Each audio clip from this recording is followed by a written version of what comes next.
Hey, and welcome back to another episode of Diet Culture Can Fuck Off. So today I'm doing my Q&A episode. This is, my Misfit group are in their final week. And obviously I do have the continuation program that some of them will be continuing on to, which is amazing. So these Q&As will continue to be going, to be honest. I've got a bit of brain fog today, so we're just going to go with it, so don't worry. But there's been a few questions coming up in the group, a few topics as well that I want to cover. And, there's always amazing stuff going on, amazing topics to talk about, which I do feel is really important. And it gives me an opportunity to be able to answer those all together in here in more depth than I can do in the WhatsApp group.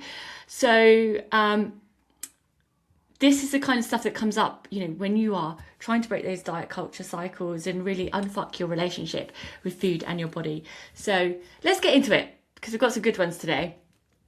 First one was talk about supplements with the client actually on a call, and she asked this question. I was like, let's cover it on the podcast, because this is an amazing question actually.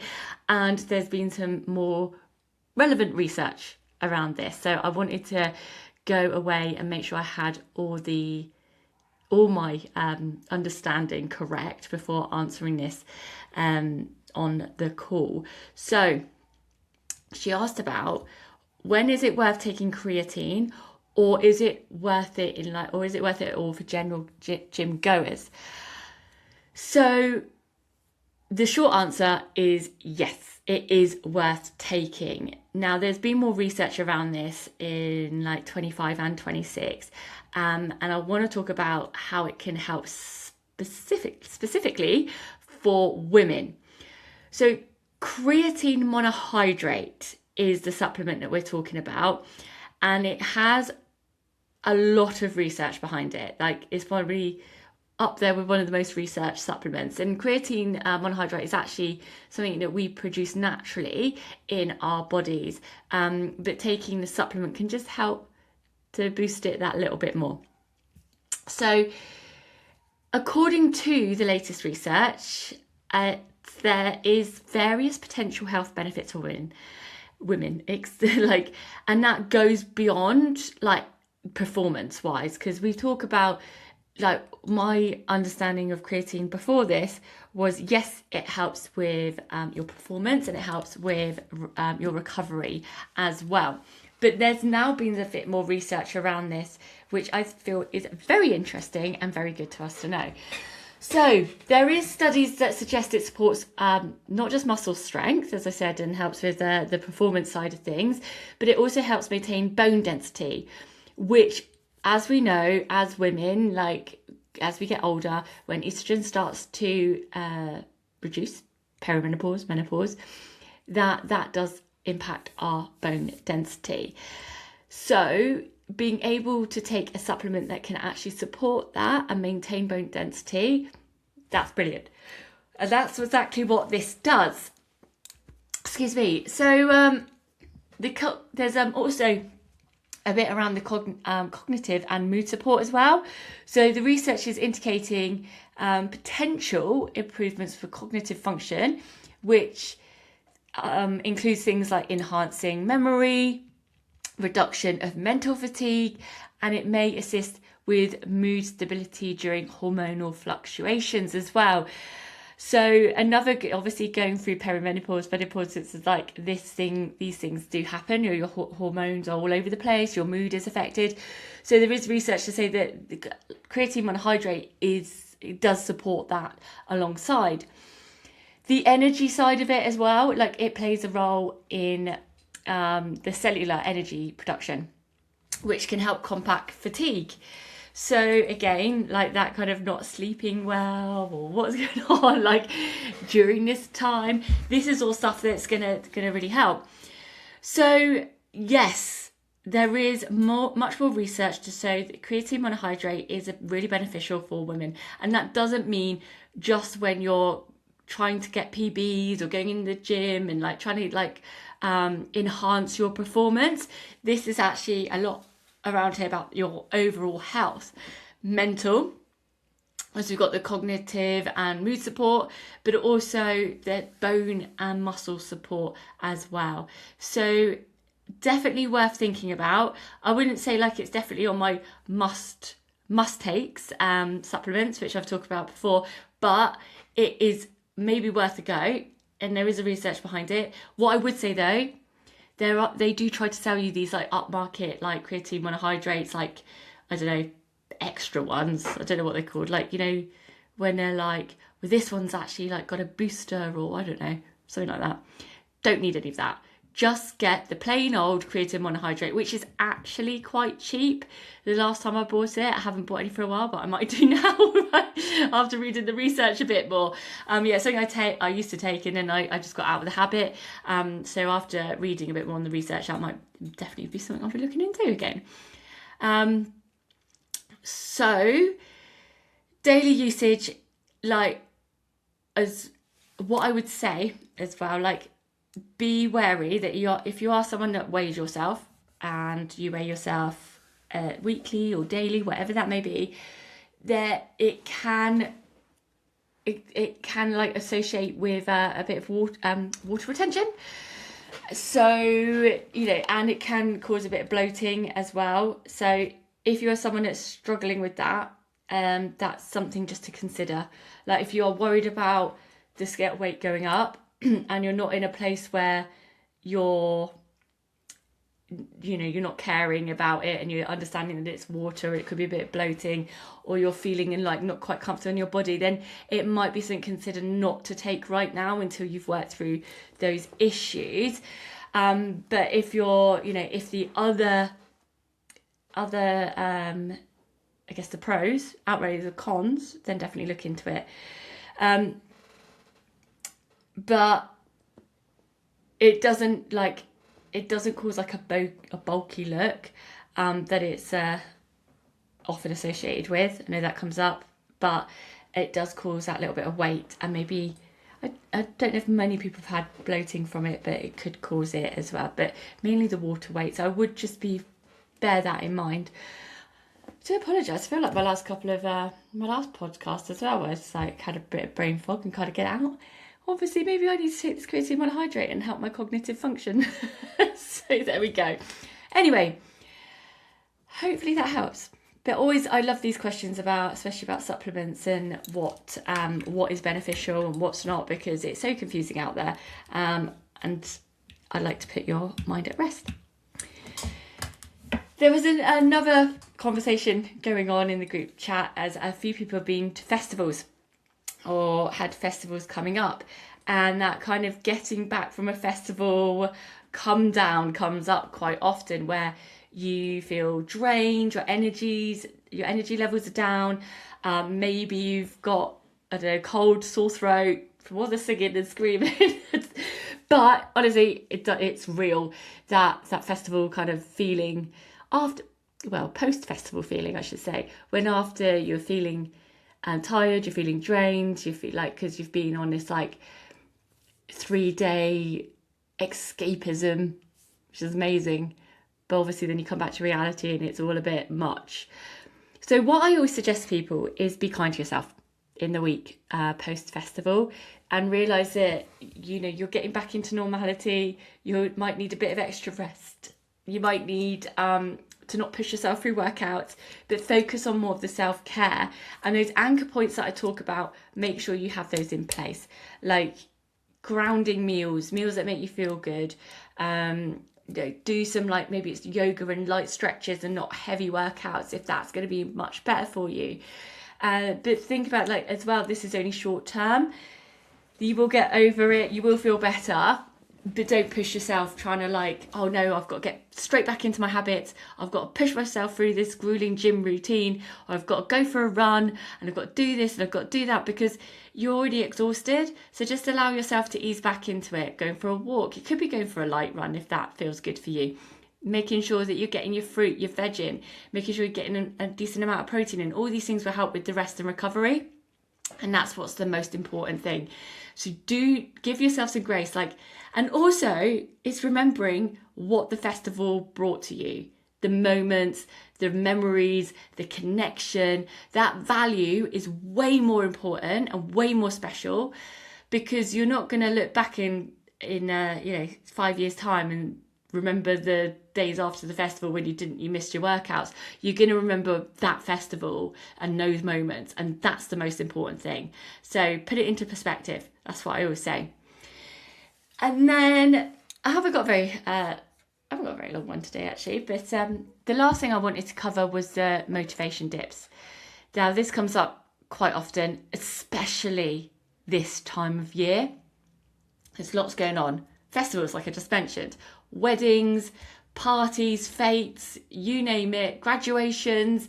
So much going on that our motivation often drops. Like, what's the point? I'm going to hit the fuck it button anyway. Like that kind of mindset. But that's the actual mindset that keeps you stuck in these cycles.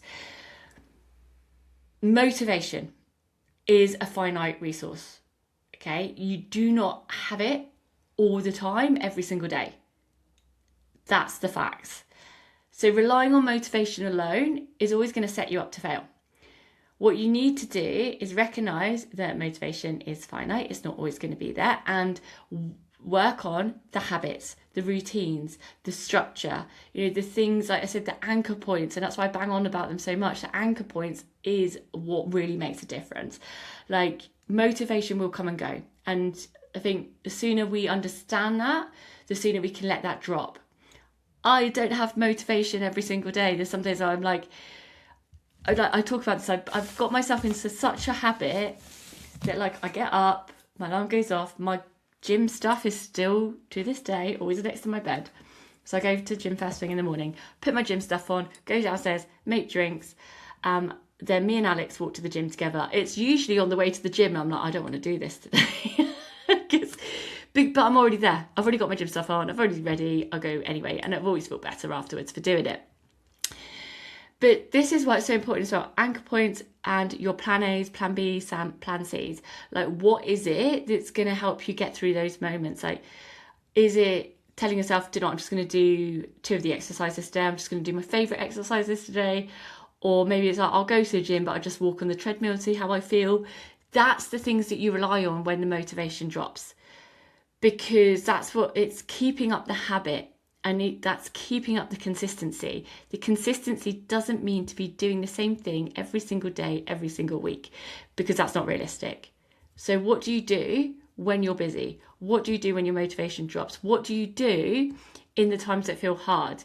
Because that's the thing that's going to keep this consistency up, rather than going all in and all out, which is exactly the cycles that you've been stuck in. So this is why I always talk about anchor points and your plan A's and your plan B's. Okay, so I really, really want you to have a think about that in this motivation. Now, the fuck it buttons. The fuck it button that comes up constantly. And what we need to know is it's usually to do with your mindset around pressing the fuck it button.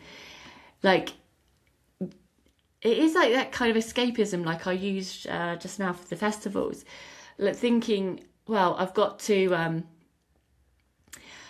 make sure that the weekends are my time for freedom. So I'm just going to fuck it. I don't want to feel restricted. I don't want to feel like I'm confined to this box or whatever it may be that you're feeling. So thinking about what are you telling yourself in the week? Are you telling yourself that certain things are off limits, that,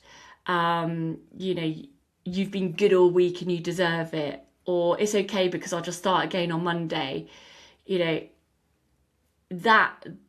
everyone else is doing it and I don't want to be difficult, like that kind of social pressure as well. Like, you need to think, if you're telling yourself this, that's the language that's making you hit the fuck it button. But it's not a lack of willpower, it's not a lack of discipline or motivation that I've just mentioned, but this is diet culture thinking, because diet culture does run on these restrictive cycles, like the weekdays feeling really controlled, and then the weekends are like a release valve, like you just go, it's fuck it, I've had a hard week, I just want to let go. I don't want to think about anything, so your brain is wired to flip between the two. So obviously if this happens on the weekend and then you think, oh, I've blown it now, like as well, that voice saying, I've blown it, I might as well give up, that is not your voice. That is the voice of diet culture. That is a learned narrative. But then we've got this like part that food then becomes this currency, emotional currency.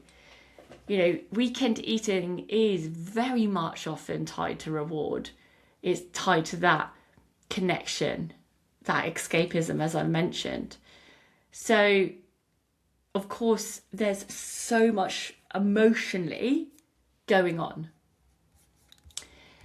Now, what we need to recognise is that the weekend isn't actually the problem. It's the restriction in the week that's the problem, or the things that you're telling yourself is off limits or forbidden, you know, because then it gives you something to rebel against on the weekend. Now that fuck it button only exists because of something being off limits in the first place. So that's what we need to work around is, and you know, we've got the what to do when you hit the fuck it button, or how not to press the fuck it button in the hub as well, which talks more about this. But this is why we need to, like, and I wanted to touch on it today, just to, because there's so much going on socially at the moment, that this is what we need to recognise. Are you telling yourself that certain things are off limits into the weekend? Are you still heavily restricting in the week, and that's making you press the fuck it button? Like, obviously I tried to make sure that we are not doing that and we are including these foods, but there may be still things that are creeping in, or that mindset still creeping in. So let's have a look at it, and like I said, watch the fuck it button module, so you'll be able to see what's going on in there. But